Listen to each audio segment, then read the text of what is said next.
ماں باپ سے کہتا ہوں اپنے بہو اور بیٹے کی زندگی میں دخل مت دو. ماں باپ سے کہتا ہوں بیٹے اور بہو کی زندگی میں داخل مت ہو. ایسا دخل کہ ان کی زندگی خراب ہو جائے، ایسا دخل کہ ان کی زندگی تلخ ہو جائے، ایسا مت کرو. ان کو پروان چڑھنے دو. ہاں دخل دو، یا وہ آپس میں لڑ پڑیں صلح کرانے کی کوشش کرو. لیکن ایک بات ڈر کے کہتا ہوں، ساس اور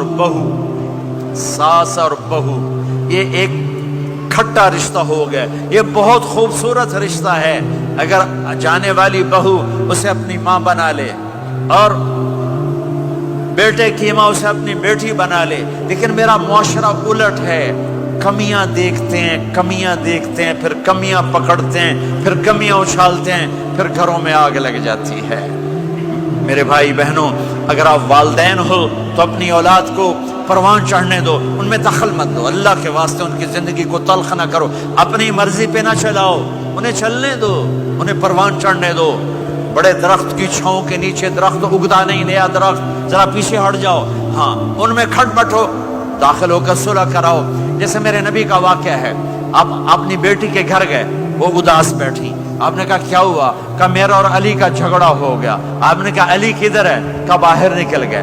آپ ان کو ڈھونڈنے نکلے، مسجد سے اٹھا کے لائے، گھر میں آئے اور فرش پر ایسے لیٹ گئے، زمین پر. ادھر علی کو لٹایا، ادھر فاطمہ کو لٹایا. علی کا ہاتھ پکڑ کے یہاں رکھا، فاطمہ کا ہاتھ پکڑ کے یہاں رکھا، اور اوپر فاطمہ کے ہاتھ کے اپنا ہاتھ رکھا. یہ علی کا ہاتھ، یہ فاطمہ کا ہاتھ اور یہ اپنا ہاتھ. پھر فرمایا بچوں بولو ہماری صلح ہو گئی. یہ ہے بڑوں کا کام، بولو ہماری صلح ہو گئی. تو دونوں نے کہا ہماری صلح ہو گئی. تو آپ باہر نکلے بڑے خوش. صحابہ نے کہا یا رسول اللہ آپ بڑے خوش نظر آ رہے ہیں. کہ میں علی و فاطمہ کی صلح کرا کے آ رہا ہوں. یہ کام ہے بڑوں کا، یہ کام ہے بڑوں کا. پھر ایک بات اور والدین سے کہتا ہوں، بچوں سے کہتا ہوں، ماں باپ کی پسند کو سامنے رکھ کے شادی کرو. لو میرج چند دن کا خواب ہوتا ہے، پھر لڑائی کے سوا کچھ نہیں ہوتا ہے. اپنے ماں باپ کی مشورے سے، ان کی رائے سے شادی کرو، برکت ہوگی، ان کی دعائیں ملیں گی. ماں باپ سے کہتا ہوں اولاد کی رعایت کرو، ان پر زبردستی مسلط ایتھے ہی کرنی ہے اور نہیں کرنی، ایتھے ہی کرنی. یہ ظلم نہ کرو، یہ ظلم نہ کرو. شادی بچے کا حق ہے، شادی بیٹی کا حق ہے. شریعت نے بچی کو حق دیا ہے کہ وہ کہے میں نہیں کرنا چاہتی، وہ کہے میں نہیں کرنا چاہتا. یہ نافرمانی نہیں ہے، مسلط مت کرو.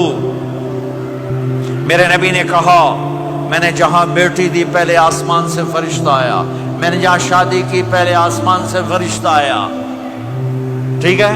حضرت فاطمہ کے لیے ابو بکر پیغام لائے، انکار کر دیا. عمر پیغام لائے، انکار کر دیا. علی پیغام لائے، جبریل آ گئے کہ اللہ فرما رہے ہیں فاطمہ علی کی ہے. کہ یا رسول اللہ آ کے بولے نہیں، چپ. آپ نے کہا علی کیسے آئے؟ چپ. پھر آپ نے خود کہا فاطمہ کے رشتے کے لیے آئے ہو؟ کہا جی ہاں. تو آپ نے کہا انشاءاللہ.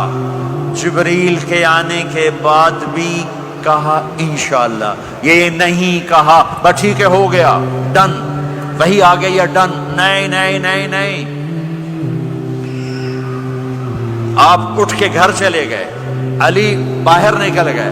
باہر صحابہ کھڑے تھے، کہنے لگے کیا ہوا؟ علی کہنے لگے انکار ہو گیا. وہ کہنے لگے کیسے؟ کہ کچھ کہا ہی نہیں. عبد الرحمن بن عوف کہنے لگے کچھ کہا تھا؟ کہ انشاءاللہ کہا تھا. کہ بس پھر ہو گیا ہو گیا. یہ انشاءاللہ کیوں کہا؟ ہاں کیوں نہیں کی؟ آپ گھر گئے، کس کو بلا رہے ہیں؟ فاطمہ. کون؟ جنت کی عورتوں کی سردار، حسن حسین کی ماں. جنت میں نور کی چمک اٹھے گی. جنتی پوچھیں گے یہ نور کیسا ہے؟ کہا جائے گا اوپر کی جنت میں علی و فاطمہ مسکرائے ہیں، ان کے داندوں کے نور سے جنت جگمگائی ہے. آپ نے کہا بیٹی فاطمہ علی کا رشتہ آیا ہے، ہاں کر دوں؟ اللہ اکبر اللہ اکبر. کیا فاطمہ نے انکار کرنا تھا؟ کیا فاطمہ نے انکار کرنا تھا؟ بیٹی علی کا رشتہ آیا ہے، ہاں کر دوں. بیٹی فاطمہ ہو، رشتہ علی کا آیا ہو، اوپر سے جبریل آ چکا ہو، باپ محمد مصطفیٰ صلی اللہ علیہ وسلم ہو، اور پھر وہ جا کے پوچھیں ہاں کر دوں۔ میرے بھائیو، مجھے نہیں پتا یہاں معاشرت کتنی کو بدلی ہے، لیکن ہمارے ہاں بیٹیوں سے نہیں پوچھا جاتا، اور دیہاتوں میں بچوں سے بھی نہیں پوچھا جاتا، بات تیرا کر دیتا ہے ہن بھاویں تو من یا نہ من۔ تمہاری بیٹی کا حق ہے کہ وہ کہے میں کروں گی، میں نہیں کروں گی۔ تمہارے بیٹے کا حق ہے وہ کہے میں کرتا ہوں، میں نہیں کرتا۔ اللہ کے واسطے ماں باپ سے کہتا ہوں جبر مت کرو، جبر مت کرو۔ بچوں سے کہتا ہوں اللہ کے واسطے لو میرج کے چکر میں مت پڑو، یہ دھوکہ ہے، یہ خواب ہے،